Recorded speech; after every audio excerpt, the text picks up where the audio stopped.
Bonjour, bienvenue pour une nouvelle chronique de Bob Lamurge. Aujourd'hui, je suis sur Assassin's Creed 4 Black Flag.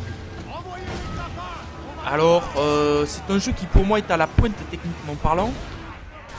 En effet, la gestion de la physique, de l'environnement et la possibilité pour le personnage de se déplacer à peu près n'importe où dans le jeu, c'est un monde ouvert en fait. Donc qui change un peu des premiers. Les premiers Assassin's Creed étaient aussi en monde ouvert, mais là la carte est immense et la possibilité de se déplacer en bateau en fait rend vraiment une nouvelle dimension au déplacement dans les Assassin's Creed.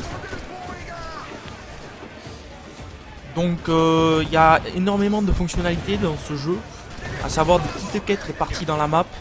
Vous avez par exemple la pêche au harpon, des assassinats, une prise de fortin, c'est-à-dire ça va être des fortins qui vont dominer des zones maritimes en fait, qu'il faudra prendre à coup de canon en fait, qui devrait vaincre les pièces d'artillerie.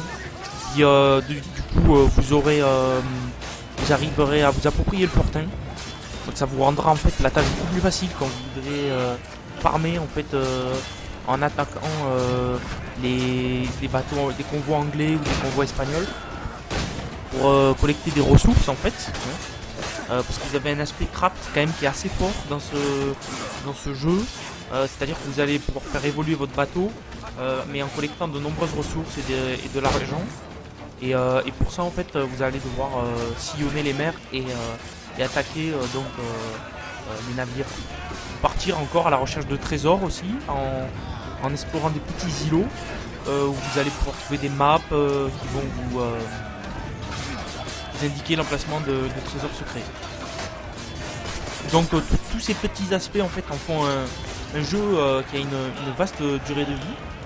Donc c'est un jeu à mon avis c'est une rejouabilité assez importante au niveau du bateau, votre personnalisation du bateau, la personnalisation de l'armement du personnage. Il y a des systèmes de craft un peu à la Far Cry au niveau des munitions, etc. Donc c'est intéressant. Alors par contre les moins, ce qu'on peut déplorer, c'est le côté gluant du personnage qui va avoir tendance à se coller ou à s'accrocher aux surfaces proches alors qu'on ne le désire pas. Donc ça on va dire en fait c'est un défaut qu'on a retrouvé dans les derniers Assassin's Creed en fait qui est assez fréquent en fait parce qu'en fait c'est un problème en fait d'action contextuelle quand il va se trouver près d'un mur il va avoir tendance à s'agripper et donc parfois on n'a vraiment pas envie qu'il le fasse, on a envie d'aller tout droit quoi tout simplement et puis le personnage va s'accrocher.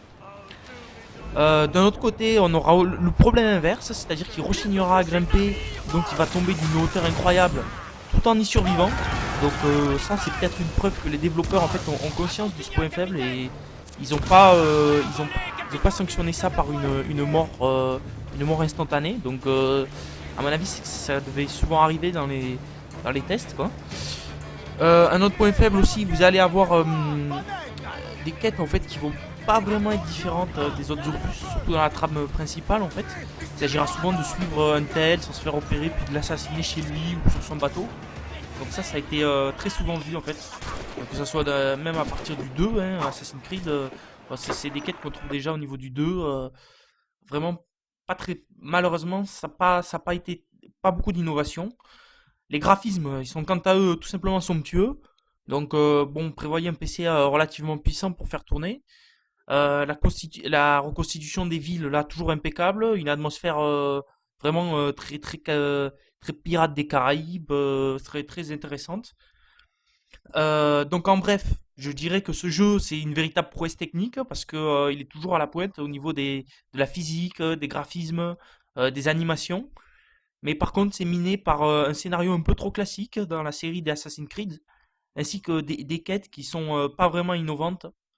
Et pour finir, je le conseillerais aux amateurs de combat naval, ainsi qu'à tout joueur aimant s'en mettre plein les yeux, parce que, encore une fois, c'est une vraie immersion graphique, c'est vraiment sublime. Voilà.